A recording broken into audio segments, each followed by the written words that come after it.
com muita tristeza, eu diria, né? Estou brincando, mas com peso a gente está terminando uma série de estudos hoje sobre casas que marcam o mundo e marcam o mundo. E eu tive o prazer, o privilégio de conduzir aqui essas 4 ministrações falando sobre as casas que transformam o mundo. E você que está aqui, né, vamos dizer assim, que chegou hoje, você pode acompanhar lá no nosso canal, também no YouTube, Igreja Conectar, você vai pegar lá as outras pregações também, os sermões falando sobre as casas que transformam o mundo. E aqui, na verdade, eu não falo sobre arquiteturas, por óbvio, eu estou falando sobre lares, famílias que transformam o mundo, dentre as quais a sua. A sua é uma família que pode transformar o mundo. A minha é uma família que pode transformar o mundo. Ah, pastor, mas transformar o mundo é algo tão grande, parece algo assim tão impossível. Para minha família, tão reduzido, tão destituída de recursos financeiros, ou isso, aquilo. Calma. A transformação a qual eu me refiro aqui não é a transformação que o mundo fala lá fora. É diferente. E hoje a gente está encerrando falando sobre um tema que para mim é muito caro. E talvez seja uma das expressões mais profundas que Deus tem trazido ao meu coração nessa geração. Para aqueles que me conhecem, eu sempre falo e vou falar sobre família, sobre casa. Não porque eu sou pai, tenho 3 filhas e você vai conhecer um pouquinho mais da minha história, das nossas histórias, você que está chegando aqui, mas porque eu creio que as casas, os nossos lares são lugares de amor, são lugares de perdão. E eu quero que você abra a sua Bíblia lá no livro de Colossenses, a carta do apóstolo Paulo à igreja em Colosso, Colossenses 3, capítulo 3, e deixa a Bíblia aberta. Eu quero sempre te ajudar a pensar que você precisa manejar bem a palavra de Deus, então traga a sua Bíblia. Se você a tem no dispositivo eletrônico, não tem problema, que eu vou usar até aqui também no dispositivo eletrônico, mas a minha de papel também está aqui. Então assim, procure manejar a sua palavra. Eu sei que isso é mais próprio das gerações antigas, mas a gente instrui aqui até na igreja para a pessoa trazer a sua Bíblia e fazer essa jornada, né, no papel, para que ele possa entender onde que estão os livros, o que isso tem a ver com a história, o que cronologicamente está ligado uma a outra. Então, procure, até quando você vai fazer o seu devocional em casa, também ler uma Bíblia de papel, carne e osso, né? Para você não ficar só com o dispositivo eletrônico. Amém? Vamos lá. Casas que marcam o mundo, lugar de amor e de perdão. Eu penso que uma das coisas que a palavra de Deus, e esse texto do apóstolo Paulo, que nós vamos ler daqui a pouquinho, faz uma referência óbvia, objetiva, ao amor e ao perdão. Talvez na nossa geração, uma das coisas que mais estejam ausentes é, de fato, o exercício do amor e do perdão. Pense comigo, numa visão utópica, se nós tivéssemos casas, famílias que vivessem debaixo desse selo, desse signo de amor e de perdão, quanto de separação, destruição, violência, problemas, divórcios, abandonos, nós evitaríamos. O quanto que muito daquilo que você ouve me impacta, que nós ouvimos nos noticiários sobre infanticídios, feminicídios, violências, abandonos, problemas seja envolvendo dependência digital, dependência química, o quanto poderia ser evitado se de fato as casas que transformam o mundo, ou seja, o meu lar, e pense na perspectiva da sua casa, ok? Fosse um lugar onde o amor e o perdão caminhassem juntos como se fossem irmãos gêmeos. E eu queria que você pensasse aí o quanto que isso já de pronto é um exercício diário, cotidiano na sua casa e na sua família. O quanto do amor e do perdão fazem parte do seu dia a dia, tal qual o café da manhã, o levar o filho para a escola, para quem tem filho pequeno, enfim, aquelas coisas do cotidiano que estão inseridas nos nossos hábitos e que nós nem deixamos de lado e nem às vezes tomamos ciência porque elas são naturais, são inconscientes, mas o quanto do amor e do perdão de fato estão e são parte do exercício cotidiano da nossa vida. É importante a gente pensar que pelo pecado e na origem, em Gênesis a gente vê claramente que pelo pecado original, o homem e a mulher, uma família, a primeira família, se distancia de Deus. Pelo sentimento de culpa, pelo sentimento de vergonha. Então sempre pense nisso. O pecado é um exercício onde eu fujo da presença de Deus, caminho para o exílio, e essa é uma expressão principalmente dos hebraicos. O pecado ele tem uma expressão na etimologia da palavra que é o exílio. Então aquele que peca vive no exílio, ele foge da presença de Deus, a ponto de, no texto de Gênesis, quando o homem e a mulher pecam, a Bíblia diz que eles saem do jardim e Deus coloca a leste do jardim, você pode ler no texto, o relato da queda, Gênesis 3, uma proteção de anjos para que eles não voltassem à condição inicial, porque o homem não era mais um homem puro. O pecado tinha manchado o coração. A relação de Adão e Eva começa a ser manchada, adulterada a partir do pecado. Então, quando a gente entende isso, pense comigo, queridos, muito do que a gente ouve e das explicações que nós recebemos, sejam em meios acadêmicos, meios politicamente corretos, eles acabam adornando e apenas no entorno, tentando encontrar significados, explicações. Quando nós entendemos que, na verdade, biblicamente, historicamente, se formos sinceros, a relação do homem com o seu Criador é a primeira e última relação que deve ser restaurada para que as outras relações horizontais sejam estabelecidas com paz. O que quer dizer isso? Nunca vai haver um homem fiel à sua esposa, uma esposa fiel ao seu marido, sem que antes, escute bem o que eu vou falar, sem que antes, em primeiro lugar, o coração desse homem e dessa mulher esteja completamente regenerado e transformado pelo Espírito Santo. Aí você pode dizer, pastor, eu conheço, talvez seja eu, você pode dizer aí. Vou lhe desmentir, pastor, porque eu não conheço Jesus, não caminho com Jesus, e sou fiel à minha esposa, sou fiel ao meu marido durante 30, 40 anos. Não vou duvidar disso. O que eu nem vou duvidar, o que eu tenho certeza absoluta é que as lutas internas que cada um de nós carrega, todos, homens e mulheres, sem a ausência do Espírito Santo nos conduzindo, são lutas que nós estamos a 1 centímetro, a 1 milímetro de perdê-las. Ou seja, vivemos no fio da navalha. Com o Espírito Santo e com a santificação que Ele produz em nós, nós olhamos para a nossa natureza pecadora que continua em nós, mas pela ação do Espírito Santo a gente começa a olhar e falar, peraí, a minha relação primária não é com a minha esposa, e ela está aqui na minha frente. A minha relação primária é com Deus, ao qual eu tenho uma aliança, com o qual eu tenho uma aliança de fidelidade, porque eu amo a Deus, acima de tudo, eu honro a minha esposa e a minha relação com ela.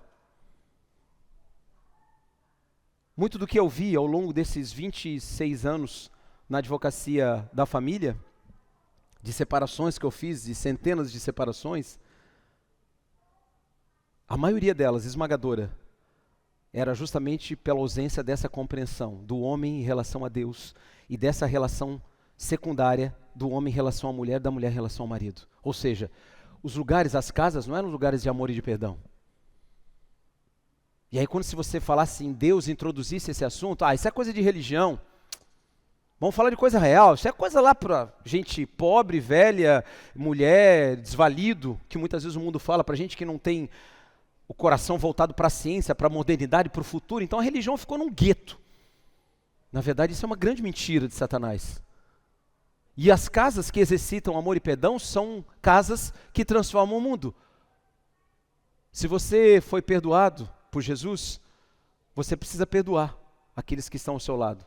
Se você foi amado por Jesus a ponto de ele enviar, por Deus, a ponto de enviar Jesus por você, para morrer por você e por mim, você precisa amá-lo. Eu preciso amar. E esse amor é o amor que vai nos constranger de alguma maneira e de todas as formas. E eu quero que você acompanhe comigo o texto de Colossenses 3,13. Leia comigo, 3:13 e 14, diz assim na minha versão. Acompanhem. Suportem-se uns aos outros e perdoem as queixas que tiverem uns contra os outros. Perdoem como o Senhor lhes perdoou. Acima de tudo, porém, revistam-se do amor, que é o elo da perfeição. Eu vou repetir porque são apenas 2 versos. Suportem-se uns aos outros e perdoem as queixas que tiverem um contra o outro. Perdoem como o Senhor lhes perdoou. Acima de tudo, porém, revistam-se do amor, que é o elo da perfeição. O amor e o perdão não podem coexistir em um ambiente de orgulho e inveja. O Evangelho não é uma doutrina apenas de letra, mas, como diria João Calvino, é uma doutrina de vida. O Evangelho não é uma doutrina de letra. Ou não é um código, uma cartilha que eu digo assim, ok, eu tenho que perdoar, eu tenho que amar. É fácil assim? Não é fácil. É fácil eu retribuir com o bem aqueles que me fazem mal todos os dias? Não é. Pensa no seu trabalho, nos seus amigos, na faculdade, na escola. O bullying que você recebeu, recebe, é fácil chegar para a pessoa que está te bullyingando todos os dias e falar assim, nossa, eu te amo em Jesus Cristo. Você vai querer botar o pé para cair. É a nossa natureza. É a minha natureza. Nós somos criados e nascemos com a natureza inclinada ao pecado. Opa, peraí, pastor. Isso aí está errado. Isso é a Bíblia. O que está errado é o que se diz ao contrário. A natureza do homem, da criança, e a palavra fala em Provérbio que a estultícia, ou seja, a visão deturpada sobre o mundo e sobre ela mesma, está ligada de maneira intrínseca ao coração da criança. De maneira que, se você tem filho, não precisa ter nem filho, vê qualquer criancinha, ela vai tentar dar o desdobre em você de alguma maneira. Porque a estultícia está ligada ao coração dela. Então, quando nascemos no pecado original, essas condições de amor, de perdão, esses elementos, eles não fazem parte da nossa existência. Mas como que eu vou aprender a amar e perdoar? Na medida que Cristo Jesus for o meu Senhor e meu Salvador, e Ele for o parâmetro, o modelo com o qual eu vivo. Por que que Paulo fala à igreja em Colosso? Perdoem aos outros como Cristo lhes perdoou. Eu penso, e agora estou falando aqui de uma análise sincera minha, do meu coração, que talvez esse seja um dos grandes e mais profundos exercícios que nós podemos fazer para transformar a nossa casa num lugar que transforma o mundo. O perdão. E talvez muito que se tenha dito, e das palestras que a gente ouça, que você ouça do mundo, do futuro, da tecnologia, da família, o que vai acontecer. Uma família onde há o perdão estabelecido e o amor como a terra propícia para que o perdão floresça, isso não tem como. E por mais que você diga assim, pastor, mas você não conheceu minha família, não conheceu meu pai, minha mãe, a minha avó, o meu avô, foram coisas horrendas que eles fizeram. Eu não tenho como perdoá-los. Meu pai traiu a minha mãe traiu meu pai me abandonou, eu não o conheço, eu conheci depois de velho. Talvez seja essa a nossa história, e muito da nossa história, nas últimas gerações, está maculada por isso. Está provado pela ciência, você já deve ter lido isso e ouvido em algum lugar, que aqueles que não perdoam vivem numa profunda e grande prisão emocional. E essas pessoas que vivem nessa prisão emocional desenvolvem em si mesmas característica de pessoas tristes, com um olhar sempre fatalista, vitimista sobre o mundo. E eu não quero tirar aqui a dor que de repente você carrega no seu coração, porque cada um de nós sabe o que viveu, sofreu, o que está sofrendo. Mas o que eu estou dizendo aqui, ampliando, é que a palavra de Deus diz que nós devemos, como povo escolhido de Deus, e aí você pode ler a introdução e o contexto do texto de Colossenses fala sobre isso, a instrução para um viver santo. Paulo diz à igreja como instrução objetiva: suportem uns aos outros e perdoem as queixas que tiverem um contra o outro. Fala, meu Deus, talvez a gente ouça assim, senhor, ô pastor, fala um negócio mais assim impactante para nós, nesse domingo pela manhã. Perdoe aquele que falou mal de você amanhã de manhã, quando você chegar no seu trabalho. Dê um sorriso para ele. Você estava tramando outra coisa. Você leva um bolo. Não precisa agradar tanto também, né? Não merece um bolo. Não vai botar nada no bolo, né? Misericórdia. Tira da gravação. Bota uma cobertura, faz aquela coisa bonita e fala, puxa, está aqui. A pessoa fala, uau. Sabe o que eu vejo? Sempre quando eu lembro disso, Esaú e Jacó. Todo mundo sabe, se você não sabe, não dá para pregar aqui sobre os dois, o que um fez contra o outro, que Jacó fez contra Esaú e roubou a primogenitura, e quando depois de anos e anos eles se encontram. Uau, Jacó vai à frente, bota a parentada toda atrás, lá vem Esaú e ele fala, e agora é o UFC, eu e meu irmão nós vamos pegar no pau aqui. Sabe o que Jacó faz? Jacó se prostra. Esaú chega, e Esaú não chega dizendo assim, olha, bandido, ele poderia falar até, bandido, você roubou, você e a mãe fizeram assim, roubaram a minha primogenitura, eu sei que eu também fui leviano, vendi por isso, por aquilo, mas você não vale nada. Jacó já tinha passado a noite anterior lutando com o anjo, lembra do texto? O nome dele, mas não era Jacó, o usurpador, agora é Israel, Israel, aquele que luta com Deus e prevalece. O coração dele foi transformado porque ele teve uma experiência impactante com Deus que transforma. Sem essa experiência impactante, cuidado, não é uma experiência que de repente vai ser só uma emoção que eu vou sentir num culto, não. É uma experiência de um dia após o outro. É assim que a gente cresce na vida, ou não é? O menino não aprende a andar de uma hora para outra, você vê, agora ele engateava e pum! Está marchando, não é assim. Ele tateia, ele cai, ele bate a cabeça, faz um galo, sobe, levanta, vai todo bamba, daqui a pouco o menino está andando, a menina está andando. A experiência com Deus, ela vai transformar o seu coração, tirando as infantilidades, os mimimis, as murmurações, as imaturidades, e vai levando eu a compreender que se o Deus Criador dos céus e da terra me perdoou, eu, portanto, devo perdoar. Por isso que Paulo fala, perdoe a queixa uns dos outros. Transformem os lares de vocês em casas que mudam o mundo. Mas comecem em casa. Filhos que hoje não perdoam seus pais, porque os pais não lhe deram, na época da adolescência, aquela viagem para o Beto Carreiro. Estou brincando, mas acontece isso, a gente atende na escola, eu sou capelão da nossa escola ali.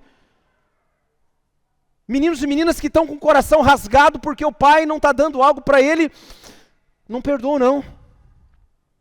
Pai que não perdoa o filho porque o filho deixou de fazer a tarefa, ou rodou num ano, ou não lavou a louça, ou sei lá, ou casou com entre aspas, a pessoa errada. Portanto, você não vem mais na minha casa e também você não é mais meu filho. A palavra do Senhor nos orienta que o perdão a nós e aos outros é a condição básica para que Deus nos perdoe também. Mateus 6,12, não precisa abrir, diz que a oração ao Pai Nosso diz, perdoa as nossas dívidas assim como nós temos perdoado aos nossos devedores. Lembra disso? Perdoa as nossas dívidas assim como nós perdoamos. 1 Coríntios 13,7, o amor tudo sofre, tudo crê, tudo espera, tudo suporta. O amor tudo sofre, tudo crê, tudo espera, tudo suporta. Perceba que o amor e o perdão eles estão ligados, vinculados um ao outro. E quando a gente olha para isso, a gente percebe que talvez algumas coisas, e eu quero falar sobre essa responsabilidade, quando o amor tudo sofre, tudo crê, tudo espera e tudo suporta, a gente começa a olhar e falar assim, o quanto que eu espero, o quanto que eu sofro, o quanto que eu tenho uma responsabilidade, um compromisso com o objeto do meu amor. Queridos, pense comigo, quando se fala sobre amor na nossa geração, e talvez nos últimos 30, 40, 50 anos da idealização do amor, muito pouco se fala sobre a responsabilidade e o compromisso que eu devo ter em relação ao objeto da minha afeição.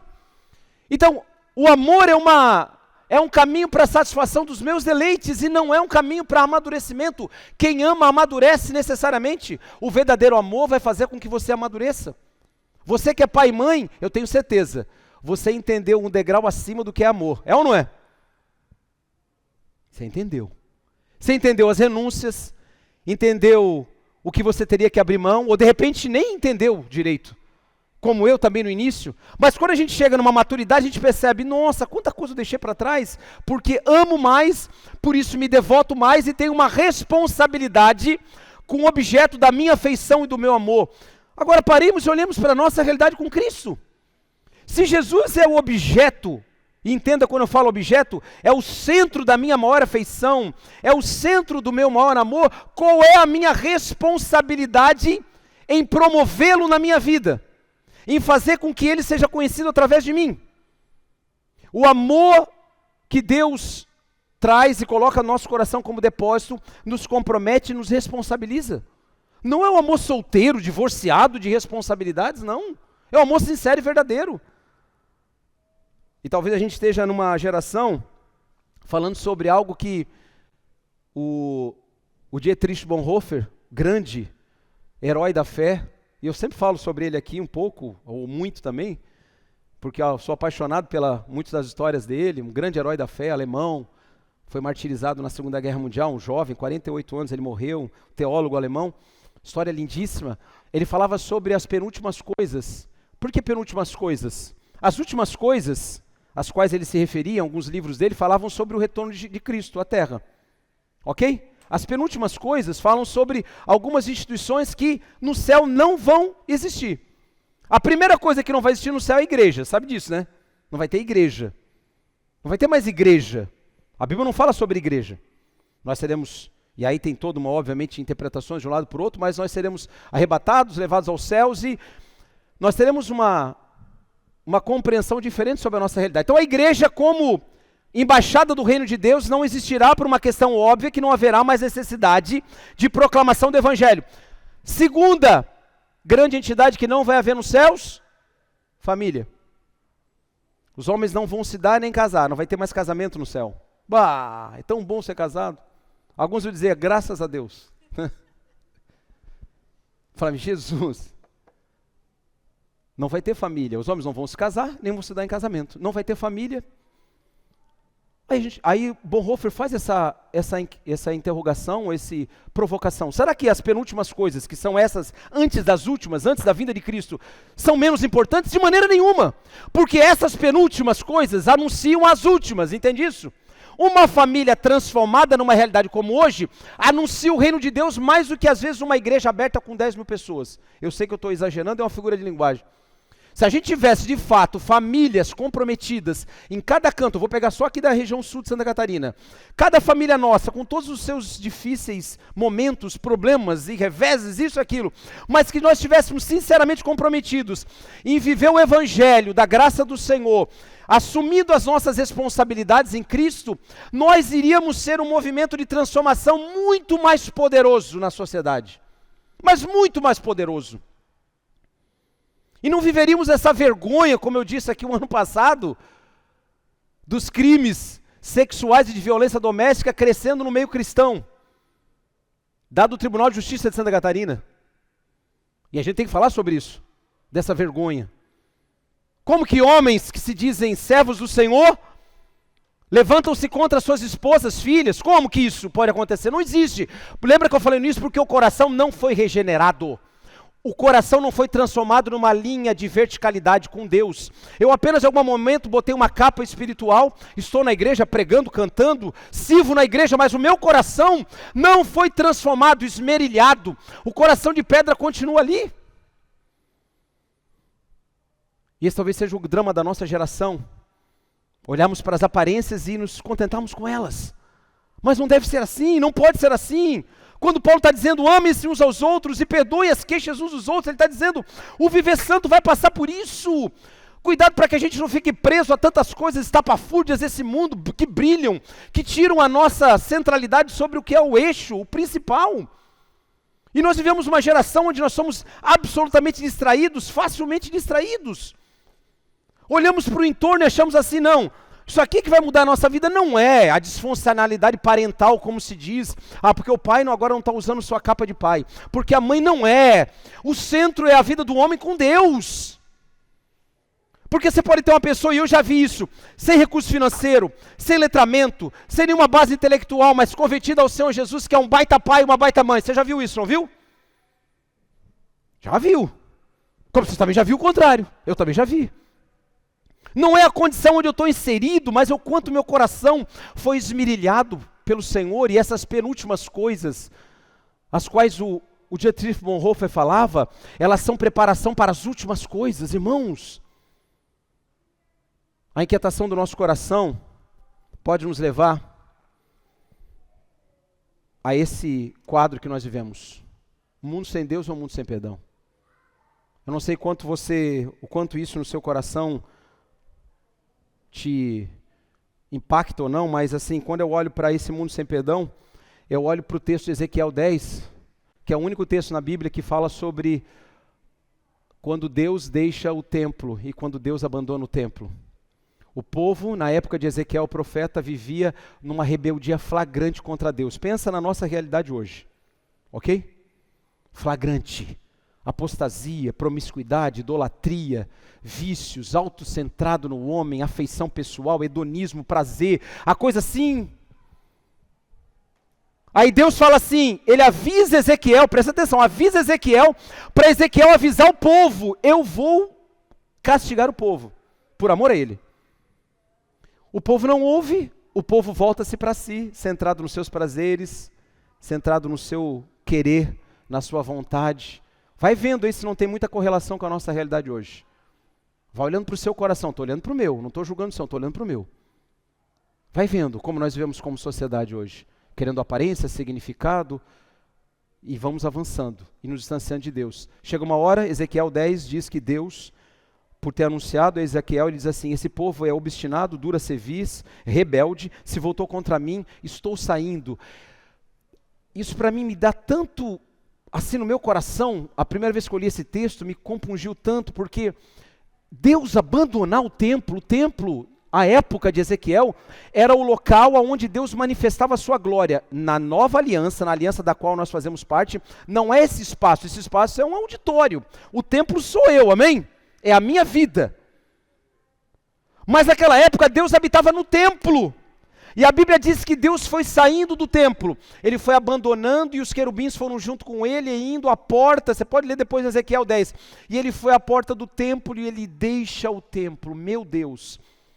Sabe o que me inquieta em tudo isso? É que os sacerdotes daquela época que estavam no templo servindo a Deus nem perceberam.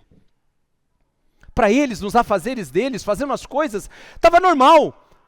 Eu estou fazendo as minhas coisas, eu estou acostumado a fazer, eu estou isso e aquilo, então está tudo normal e muitas vezes nos parece a mim que nós estamos vivendo assim muitas vezes, enxugando gelo, como a gente diz, ao invés de nos preocuparmos com a essência, com uma casa que transforma o mundo, vivendo um ambiente de perdão e amor todos os dias, chamando os nossos filhos, chamando esposa, namorado, pai e mãe, a uma relação de perdão e amor, quando na verdade muitas vezes a gente está assim, de alguma maneira, olhando e falando, puxa, vamos consertar a esquadria do prédio que está torto. É uma frase do Abraham Kuyper, foi um grande pastor, estadista holandês. Ele dizia, a nossa geração, ele fala isso em 1904, 120 anos atrás.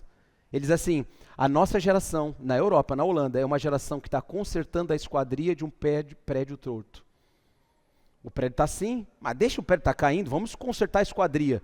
Porque para consertar esse prédio, agora eu vou botar onde? Para consertar a família, de repente a gente vai treinar os pais a serem melhores, as mães a serem melhores, os meninos a serem melhores. Não existe treinamento para isso que não seja o esmerilhar do coração do homem. Transformar o coração de pedra em coração de carne. Isso só acontece por meio de Cristo Jesus. É o novo nascimento, a regeneração. E é por isso que o convite de Deus para mim e para você nessa manhã é que nós sejamos essas casas que transformam o mundo. Olhando para Deus e pensando, Senhor, o quanto que da nossa vida, do nosso coração, nós estamos de alguma maneira distantes e nem percebemos que as coisas estão se esfriando. Quando a palavra diz em Apocalipse 3, e Deus, por meio da revelação, o apóstolo João escreve a carta à igreja em Éfeso, ele diz que eu conheço as tuas obras, sei que tu tens feito todas as coisas, tu és atarefado, tu corre de um lado para o outro, estou parafraseando, mas tem contra ti uma coisa, abandonastes o primeiro amor. Sabe o que eu vejo isso? E agora faço uma auto-percepção nossa, igreja, pastores, líderes dessa geração. Corremos de um lado para o outro, como a igreja de Éfeso, e isso era um ponto positivo. Deus fala, conheço as tuas obras e sei que tu estás ocupado, fazendo as coisas corretas. E a gente está no ativismo, e vamos correndo. Agora pensa você pai e mãe, ou você filho ainda, junto com seu pai e sua mãe. Você tem a sua dinâmica, você vai correndo para o lado do outro, estuda, trabalha, volta, toma um banho, volta, aquela loucura toda. Aí Deus fala assim, tudo bem, isso aí, pá, 100%, nota 10 com estrelinha, mas eu tenho contra ti, e quando Deus fala tenho contra ti, não é para espezinhar, é uma advertência. Ele diz, tenho contra ti uma coisa só e profunda, abandonastes o primeiro amor. E essa expressão abandonar o primeiro amor aqui, lá em Apocalipse, ela é tão profunda, de tanto significado, mas o maior de todos eles é que de fato, quando o homem deixa de olhar para o Deus Criador, a fonte de todo o amor, e não consegue mais entender que Jesus Cristo, por meio de Cristo Jesus, todas as coisas são reconciliadas, ele acha que por fazer muita coisa, por ser bonzinho numa área, ele vai conseguir resolver. Não vai. Quando nós abandonamos o primeiro amor, a gente se esfria. E talvez nós estejamos vivendo numa geração mais fria, e isso não é apenas uma constatação minha, de grandes líderes e pastores do mundo inteiro nos últimos 30 e 40 anos. A geração mais fria dos últimos 30 e 40. Mas pastor, nunca tivemos tanto no hype, as igrejas estão lotadas, mas eu estou falando do amor, eu estou falando do perdão, eu estou falando de caminhar a segunda milha, eu estou falando de dizer assim, eu sei que você errou contra mim, mas eu lhe perdoo, e por lhe perdoar eu saio desse cativeiro espiritual, e eu volto a viver. Conhecer as obras e não viver é o mesmo que a gente professar uma fé vazia, oca, uma bolha de sabão dessas que as crianças sopram no canudinho e ela está linda, brilhando, o raio de sol incidindo sobre ela, daqui a pouco ela estoura, é assim, várias bolinhas. O exercício da prática do amor e do perdão vai fazer de você e de mim um homem, uma mulher, um jovem, um adolescente mais maduro e responsável com a aliança que Deus estabeleceu em Cristo. Não se esqueça.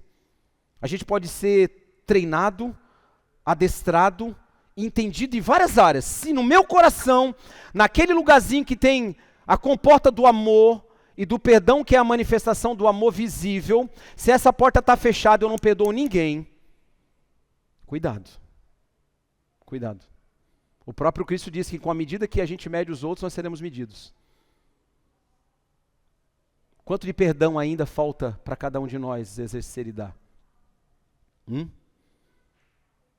Eu sempre conto isso, quando me lembro, claro, e me lembro agora, a minha avó, já falecida há muitos anos, quase 10 anos, ela foi criada num ambiente muito trágico, lá no interior de Cascavel, morreu com 96 anos, então nasceu em 1900 lá, início. Uma fazenda, não conheceu a mãe, morreu no parto, aquelas coisas todas, foi criada pelo pai, muito ruim, de botar no tronco, aquelas coisas mesmo, sabe, de filme. Minha avó analfabeta, nunca teve nada, fazenda, pobre. A minha avó nutriu durante anos e décadas, escute, anos e décadas, um amor, um ódio terrível contra o pai dela, terrível. E eu nunca, obviamente, o conheci, nem a minha mãe. Mas ela falava assim, meu pai era um diabo, era um demônio, ele maltratava meus irmãos, ele botava no tronco, ele chicoteava, ele era terrível. Um homem terrível. E ela nunca perdoou o pai dela. E ela só conheceu a Cristo Jesus quando, depois de 70 anos, mais ou menos, a minha mãe já era convertida, e ela conheceu Jesus. E depois de 70 anos, por conhecer Jesus, e não por uma inclinação natural dela, que agora ela pensou assim, tadinho do meu pai, talvez ele nunca tenha recebido nada, então ele só dá daquilo que ele recebe. A gente já ouviu isso. Ela falou, não. Agora eu tenho uma opção. Até aqui foi assim. Aqui, por causa de Jesus, que transformou meu coração, pode ser diferente. E ela libera o perdão para o pai dela, e ela passa a viver melhor. Mas espera aí, mas o pai dela já tinha morrido. Não tinha como chegar nele e falar assim, me perdoa, pai. Ou eu te perdoo, aliás. Eu te perdoo por tudo que você fez, eu estou te perdoando. Mas o coração dela vinha de uma prisão. Quantos de nós vivemos assim tantas e tantas vezes? Quantos de nós? Aprisionados. E eu não sei se você viu a semana passada, e eu queria passar aqui. Não vai dar? Ah, tá. Mas não sei se você viu, até não ia... Semana passada teve uma entrevista do Pedro Bial. Todo mundo sabe quem é o Pedro Bial, né? Aquele jornalista da Globo. Ele entrevistou o Bono Vox, o vocalista da banda U2. Por sinal, eu gosto muito do U2. E ele entrevista o Bono. O Bono nasceu no universo protestante na Irlanda, uma família cristã. Muitas das músicas que o Bono Vox escreveu, principalmente as primeiras, o primeiro álbum, elas tinham um fundamento profundo numa visão da Bíblia, de Jesus e do grande dilema do homem ao longo de toda a história. Quem sou eu, para onde eu vou, os prazeres, o sexo, a droga, o dinheiro, nada me satisfaz, eu preciso encontrar algo que me satisfaça.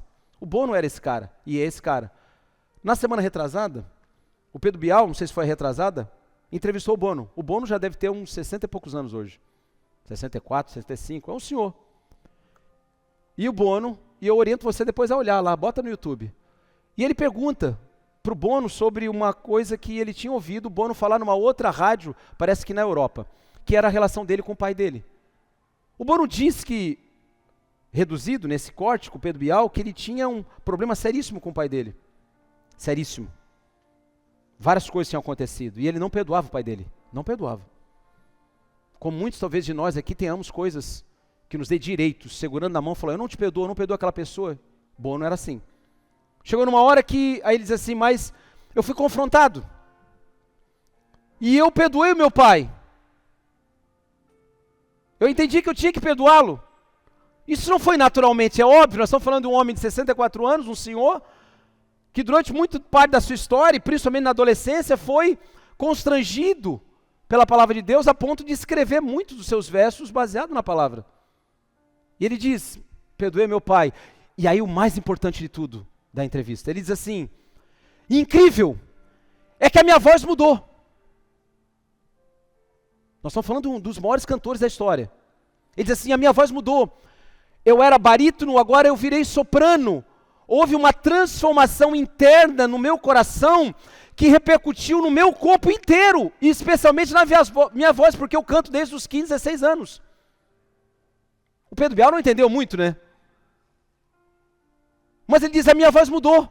Eu canto diferente, porque o meu coração foi transformado pelo perdão de Deus e pelo perdão que eu liberei para o meu pai. Eu achei tanto lindo isso, tão profundo, tão significativo para nós, que às vezes a gente olha e fala assim, preciso de outras coisas para ser feliz, eu preciso de mais coisas, porque nada me satisfaz. Nós precisamos de Jesus. Precisamos exercitar o perdão, amar as pessoas, perdoar 70 vezes 7. E aí nós começamos a experimentar esse crescimento, essa maturidade na nossa vida.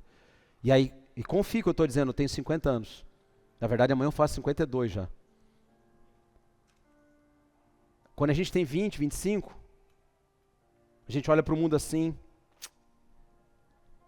beleza.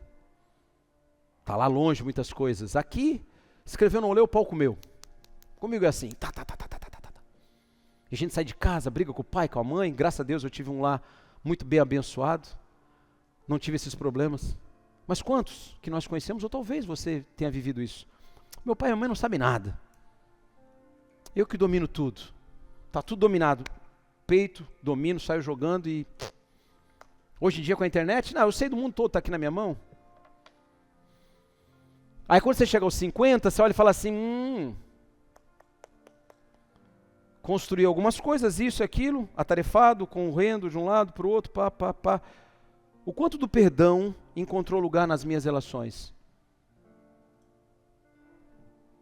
E o quanto as minhas relações poderiam ter sido melhores e mais frutíferas se eu tivesse exercido o perdão? Isso a gente não conta. A gente conta o que nós acumulamos. No final, o que vai contar, e você sabe disso, se não sabe eu relembro, não é o quanto nós acumulamos aqui. Ou os títulos que nos deram, gratificações, honrarias, tapetes vermelhos, likes. Nada disso. Jesus vai olhar para nós e fala assim, servo bom e fiel, pode entrar. Porque eu deixei para vocês alguns caminhos. Eu apontei o caminho de perdão na cruz, porque eu morri por vocês. Vocês devem perdoar as pessoas. Por perdoarem, vocês cantarão diferente, usando a expressão do Bono. Vocês sorrirão diferente. Vocês vão tirar aquele peso que faz com que vocês caminhem assim e nem percebem. Vocês vão tirar isso. Vão olhar diferente para o mundo. Falar, estou em Cristo. Fui perdoado. Que o homem poderá fazer contra mim? Está perdoado. Jesus me perdoou. E não é viver uma vida assim, cor-de-rosa não. Porque vai ser uma luta sempre do perdão e da falta de perdão, mas quando Paulo diz, suportem uns aos outros, perdoem.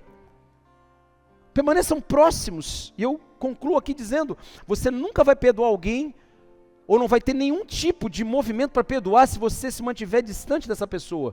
Quando o Bono fala que ele foi falar com o pai dele, vivo, e perdoou o pai dele por tudo que ele havia feito, ele se aproximou, mesmo a minha avó, que o pai já tinha morrido há décadas, ela se aproxima da imagem do pai dela, que estava no coração dela numa caixa, dizendo angústia, dor, sofrimento, vítima. E ela tira essa caixa, joga fora. Às vezes nosso coração se esfriou tanto, como a igreja em Éfeso. O primeiro amor já foi tanto embora, que perdoar até o cara que cruza a nossa frente no carro, e a gente buzina com aquela força, aquela vontade e solta 3 palavrões. Ah, se eu pudesse pegar ele.